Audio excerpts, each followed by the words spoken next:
There are places where the veil between worlds seems so thin it's almost transparent, shrouded in an atmosphere of mystery and ghostly whispers. Places where every shadow hides a story, and the very walls seem to breathe with haunting energy. Scotland, a land steeped in legend and lore, is home to many such places. From the eerie corridors of Edinburgh's underground vaults and the haunted halls of Stirling Castle, to the spectral whispers of Glencoe, this country is full of intriguing supernatural stories. Yet, even among the numerous mysterious sites scattered across this ancient land, one place, far from the beaten path, stands out: Ardvreck Castle. Perched on the edge of Loch Assynt, at the foot of the dramatic Cynniag mountain range, Ardvreck stands as a silent witness to a turbulent, often violent past. Its ancient stones whisper tales of betrayal, revenge, and restless spirits, making it one of the most haunting, beautiful, and mysterious sights in all of Scotland. If you drive the narrow, winding roads through Sutherland on Scotland's northwest coast, you'll cut through mountainous passes and along the shores of ancient lochs.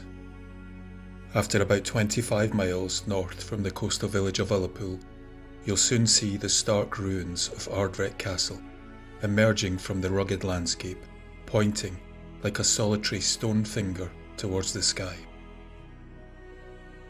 The castle has stood on the shore of Loch Assynt since 1490, when it was constructed by Angus More of the MacLeods of Assynt.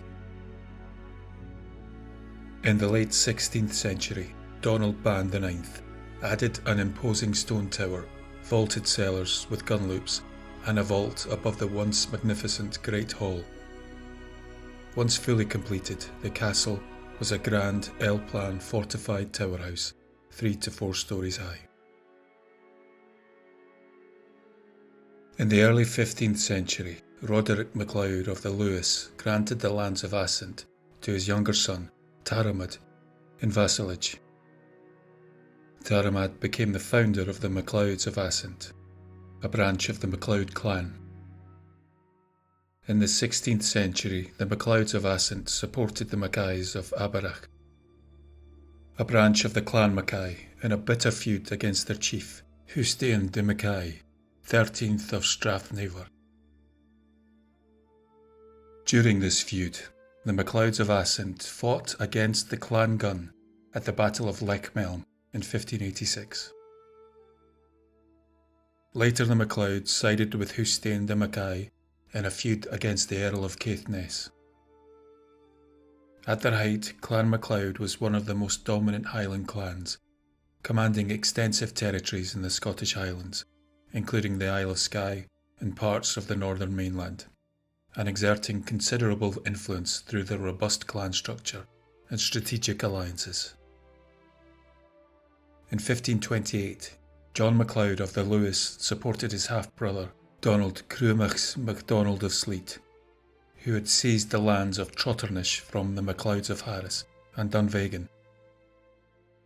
During this period, many Highland clans, including the MacLeods of Lewis, the Camerons of Lochiel, the MacLeans of Duart, and the Macquaries of Ulva, the MacNeils of Barra, and the MacDonalds of Largy, proclaimed Domhnall Dhu as the Lord of the Isles. Only the MacLeods of Harris and Dunvegan, and the MacLeans of Ardnamurchan remained loyal to the crown. After Dhu's death in 1545 and the collapse of the rebellion, Ruairí MacLeod of the Lewis was initially pardoned for his role, but continued to act independently. In 1554, letters of fire and sword were issued against him, John Moidertach of Clanranald, and Donald Gormson MacDonald of Sleat for their refusal to attend Parliament in Inverness. The decline of the MacLeods began with Ruairí's marriage to a daughter of John Mackenzie of Kintail that produced a son called Torquil Conanach. After accusing his wife of infidelity with the Morrison Breve of Lewis, Ruairí divorced her. His subsequent marriage to Barbara Stuart produced Torquil Oiru, who drowned in a tempest along with 60 of his most loyal supporters in 1566 while sailing across the Minch from Lewis to Skye. The disinherited Torquil Conanach, supported by the Mackenzies, captured Ruairi and held him captive in Stornoway for 4 years until Ruairi recognised Conanach as his heir. In 1572, Ruairi was forced to cede his lands to the crown and only retained them in life rent. He later reconciled with Conanach and regained some lands. Ruairi's third marriage to Hector Ogg MacLean's daughter produced 2 sons, Torquil Dhu and Tuirmud, while his illegitimate sons supported his claims. Conflicts with Torquil Conanach continued, with Ruairi again imprisoned. Following Ruairi's death, Torquil Dhu became chieftain but faced further conflict with Conanach. In 1596, Torquil Dhu ravaged Coillac and Mackenzie lands, leading to his rebellion and eventual execution in 1597, by order of Kenneth Mackenzie of Kintail. After his death, Donald Gorm More of Sleat, claiming to be an heir of the chiefdom of Lewis, invaded the island. His efforts caused significant destruction before he was ultimately driven off by the local inhabitants. By 1597, with the Mackenzies holding the title deeds of Lewis, the island was forfeited under the Act of Estates, providing the Scottish government with the opportunity to pursue colonisation. During this period, the MacLeods were involved in various feuds with neighbouring clans, including the Morrisons and the Macaulays of Lewis. Following the Mackenzies' conquest of Lewis, a group of MacLeods, including Niall MacLeod and his nephews, took refuge on Berricy. They managed to resist for nearly 3 years before being driven off by the Mackenzies. Niall was eventually surrendered to the Privy Council, tried and executed in April 1613. His son Donald was banished and died in Holland. 2 of Ruairi Ogg's sons, Ruairi and William, were captured and executed by the Mackenzies. Malcolm, the remaining son, escaped and continued to resist the Mackenzies, participating in several rebellions and skirmishes before disappearing from records. Tuirmud, the last legitimate son of old Ruairi, was released from prison in Edinburgh in 1615 and also died in Holland. After the loss of Lewis, the title of Lord MacLeod was absorbed into the Mackenzie family. The chiefship of the MacLeods of Lewis eventually passed to the MacLeods of Rassay, who are still recognised as the clan's chief line today.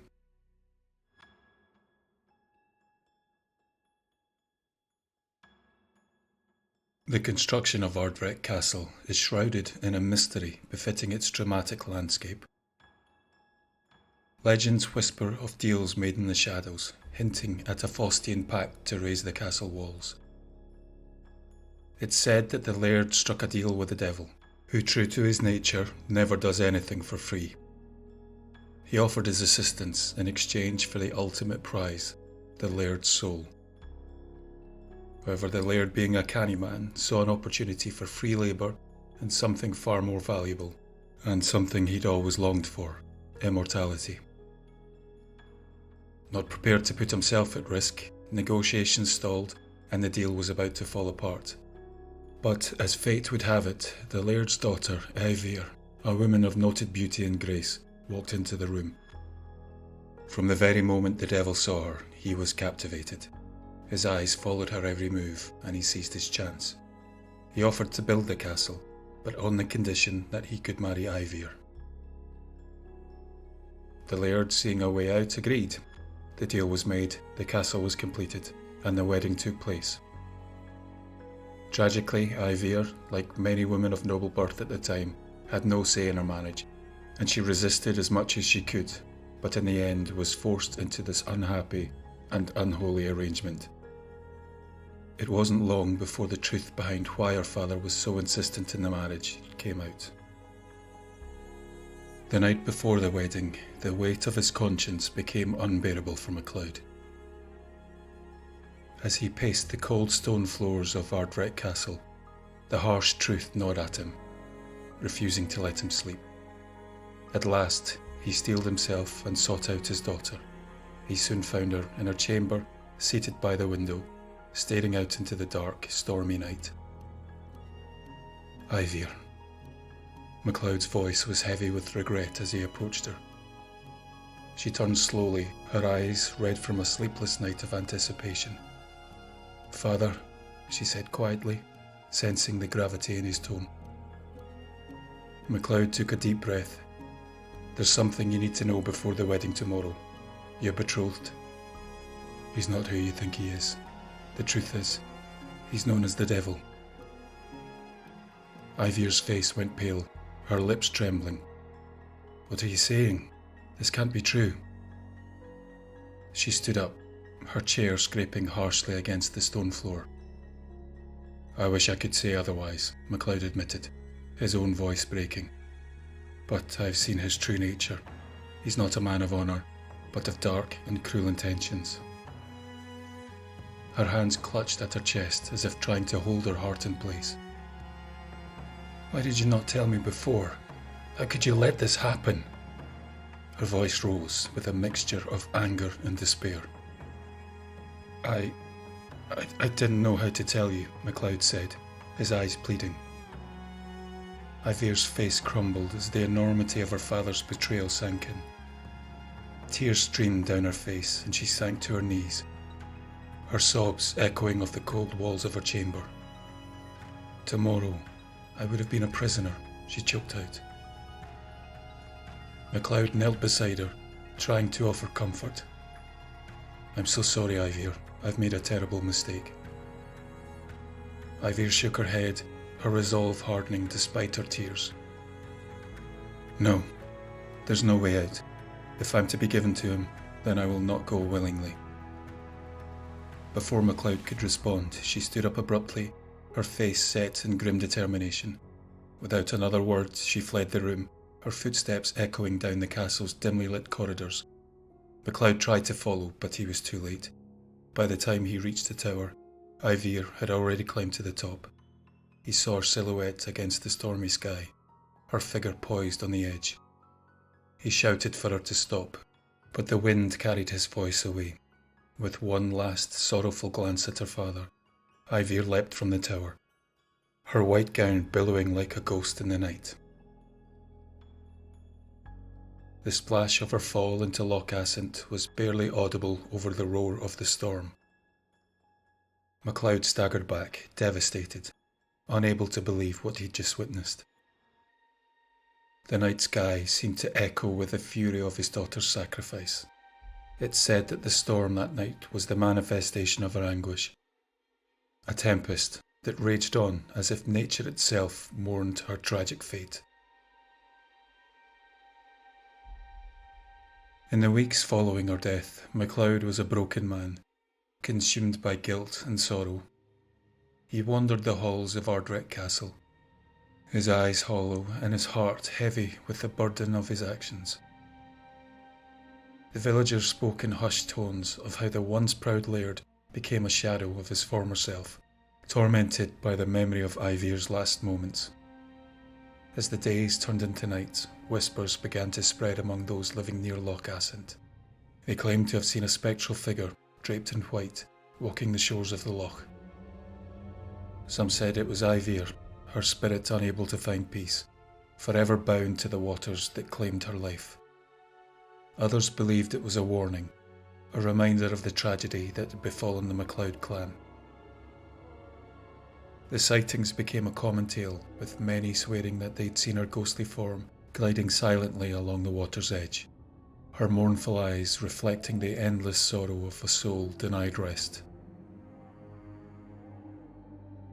On still, cold nights, a faint weeping sound can be heard permeating the air, a sorrowful lament that seemed to echo from the depths of the loch. The haunting cries sent shivers down the spines of those who'd heard them, leaving an indelible mark of sadness and fear in the hearts of the villagers. The story has an alternative ending. Some people tell tales that instead of jumping to her death, Eimhir plunged into the caverns of the loch, and hiding from the devil to whom she was wed, made a new home beneath the water's surface, becoming the elusive Mermaid of Assynt. It's said that when the loch's waters rise above their normal levels, it's caused by Eimhir's tears, mourning for her life lost on land. Her sorrow is so profound that it swells the waters of Loch Assynt, flooding the shores as if the loch itself weeps with her. Some claim to have sighted her weeping on the rocks, her once human form now transformed into a hauntingly beautiful creature, half woman, half sea being, her long hair flowing like seaweed around her. Others say that she's a selkie, a mystical being capable of shedding her seal skin to become human. According to these tales, Eimhir must first shed tears into the water in order to become visible again to the human eye. When she does, she appears as a forlorn figure, her eyes reflecting the depths of her grief and the eternity of her watery exile. Fishermen and travellers have recounted glimpses of her ethereal form gliding through the waters or resting upon the rocks, her mournful song echoing across the loch. Whatever the truth behind the fate of Eimhir, sightings continue to this day.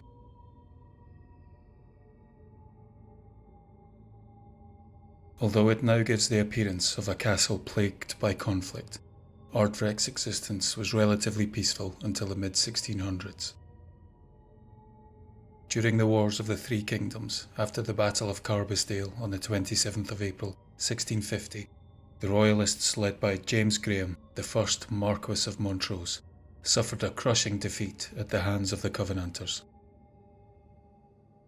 At the time, Montrose was considered a traitor by many Highland clans because he fought for the Royalists. After his defeat at the Battle of Carbisdale, he sought refuge with the MacLeods of Assynt, believing he would find safety there. However, the chieftain Neil MacLeod was away, and his wife Christine, seeing an opportunity, tricked Montrose into the dungeons of Ardvreck Castle. She then alerted the Covenanter troops, who swiftly arrived, apprehended Montrose, and transported him to Edinburgh. At the time, this was seen as a notorious betrayal of the famous Highland hospitality. Once in Edinburgh, Montrose faced a swift and brutal trial, culminating in his summary execution.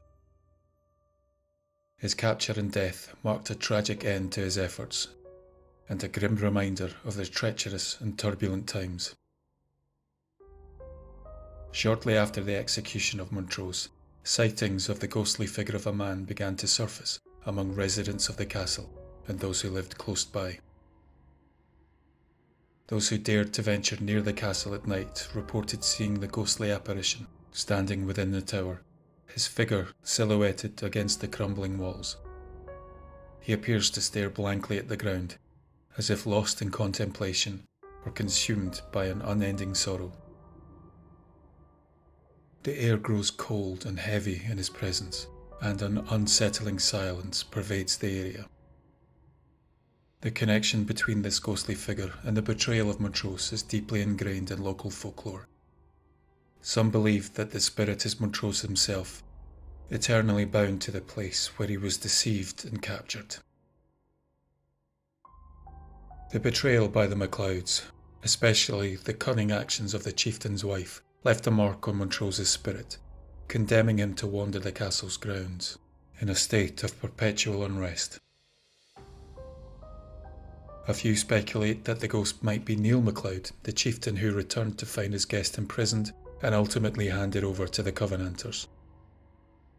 Haunted by the guilt and weight of his wife's treachery, a betrayal of the sacred Highland code of hospitality, Neil's spirit could be the one pacing the tower, endlessly reliving the moment that led to Montrose's demise.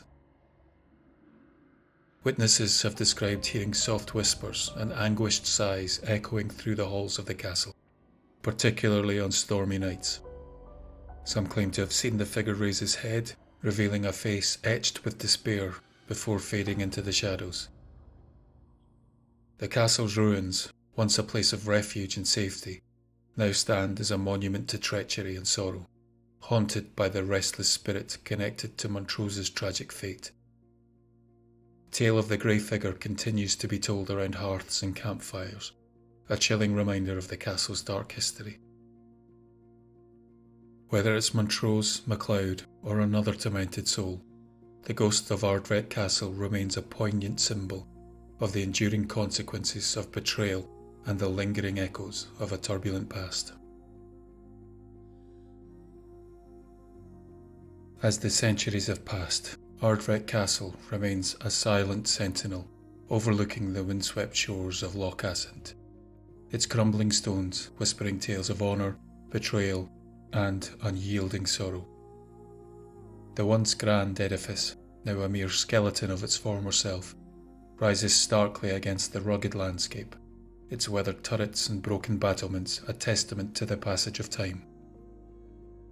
The castle's once opulent rooms, now mere shells of history, lie in ruins, their faded grandeur cloaked in a veil of mist and melancholy.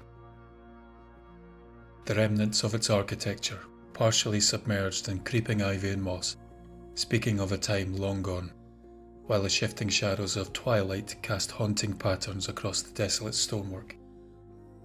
The winds that sweep across the loch seem to carry the murmurs of the past, rustling through empty corridors and echoing the ghostly lament of the castle's tragic history.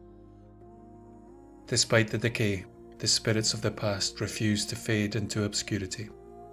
The castle, with its darkened corners and forsaken chambers, has become a realm where the supernatural and the natural intertwine. The spectral figures of Ardvreck, bound to the land by the weight of their stories, manifest in the haunting atmosphere that pervades the ruins. The grey-clad apparition seen within the tower and the weeping spectre on the shores are but echoes of the timeless emotions that linger in the air. Their presence is a constant reminder of the enduring nature of human emotion, love, betrayal, guilt, and sorrow that transcends the boundaries of time. As long as the castle stands, its stories will continue to be told.